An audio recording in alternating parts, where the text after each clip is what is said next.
Vamos então dar continuidade falando sobre o assunto ainda das atividades econômicas que estavam acontecendo ali nas colônias espanholas? Ótimo! Vamos dar continuidade falando sobre esse textinho logo abaixo aqui, que tem essa imagem que nós vimos na aula anterior. E nós vimos na aula anterior falando sobre o quê? Nós vimos que a principal atividade econômica lá nas colônias espanholas eram as minas de exploração, para retirar ali os minerais, né? Então aqui os minérios, perdão. E aqui nós estamos vendo os trabalhadores nativos que estão trabalhando na mina de Potosí, carregando ali o produto nas lhamas, certo? E nós vamos dar continuidade. Professora, somente tinha minas ali de exploração ou de prata ali, desses minérios, somente? Não era somente isso. Era mais coisas que tinha na atividade econômica nessas colônias espanholas, tá?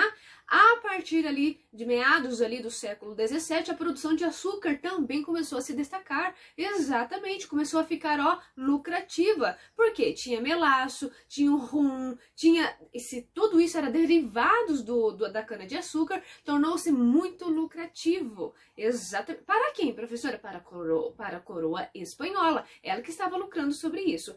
Principalmente nas ilhas caribenhas, como Cuba e a ilha de Hispaniola, tá? O modelo de produção aí se assemelhou muito ao da colonização portuguesa no Brasil. O sistema agrícola, conhecido como plantation, certo? Consistia em um latifúndio. O que é um latifúndio? São grandes extensões de terras, tá? Onde o trabalho era desempenhado por africanos escravizados. Sim, os africanos eles tinham que trabalhar nessas plantations. As mercadorias produzidas eram destinadas ao mercado europeu, ou seja, tudo que era produzido vamos enviar para a Europa. O sistema de plantation foi usado também no cultivo de tabaco. Por isso que eu quero que vocês entendam, não era somente as minas que era como atividade econômica nessas colônias espanholas. Não, tinha mais coisas, como por exemplo, tabaco, cacau, anil, algodão, mercadorias que eram muito consumidas lá na Europa. Produtos que eram muito consumidos lá na Europa, tá bom? Então por isso que as pessoas elas gostavam desses produtos. E consumiam, obviamente, compravam esses produtos, óbvio. A pecuária, o que é pecuária, professora? É criação de boi, tá?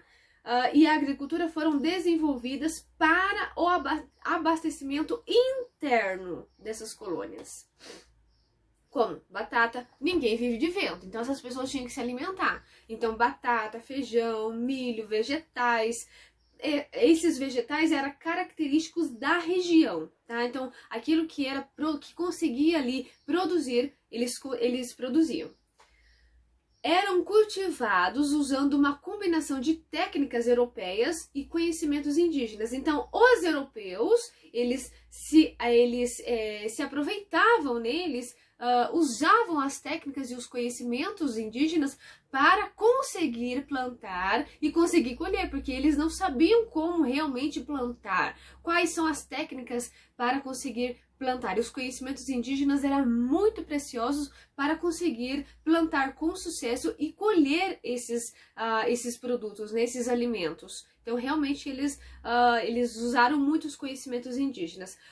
Grãos do Velho Mundo, como trigo, arroz, passaram a ser muito produzidos ali para atender a crescente, porque a população estava crescendo, né? As pessoas ali estavam se multiplicando, de origem europeia. Então, as pessoas ali estavam vindo ali da Europa e essas pessoas tinham que comer. Então, o arroz, o trigo que era trazidos da Europa, os indígenas ali, com os seus conhecimentos de plantação, eles ajudavam ali para plantar esses cereais, tá? Nos centros urbanos predominava a produção artesanal e também a manufatura têxtil. Comércio interno de couros, vinhos, azeite e mulas, entre outras mercadorias. Tudo isso dentro do mercado, dentro do comércio interno ali nas colônias.